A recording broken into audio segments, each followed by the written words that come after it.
भोजपुरी गायक चिरो राजवंशी पंकज सिंह मेदनी एगो ऐतिहासिक गीत पेश कर रहल बानी। सोनभद्र जिला के आन बान शान महाराजा मेदनी राय चिरो जी के याद में सोन नदी और करहर नदी के बीच में बसल गांव निगाई दक्षिणी पहाड़ी मेदनी चौक में मेला लागेला। आदिवासी मेला में आई सभे और गीत के माध्यम से सुनल जाओ। चिरो राजवंशी शान महाराजा मेदनी महान जनते जहान बाड़े हो कि महिमा महान बाड़े हो, जनते जहान बाड़े हो कि महिमा महान बाड़े हो। चिरो राजवंशी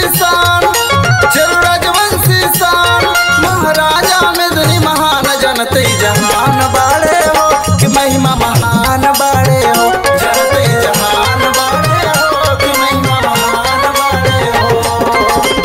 बोल रहा है पंकज भैया जय हो। और सही आवे के बाद प्यार लाल उठाओ भाई भैया और करताल पे संजीव भैया आया जय हो। कहे के बाद गीत के माध्यम से अगला लाइन में भैया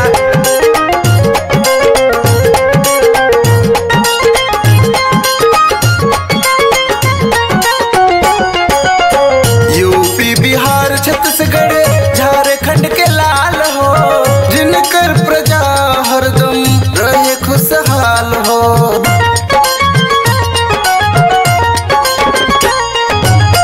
यूपी बिहार छत्तीसगढ़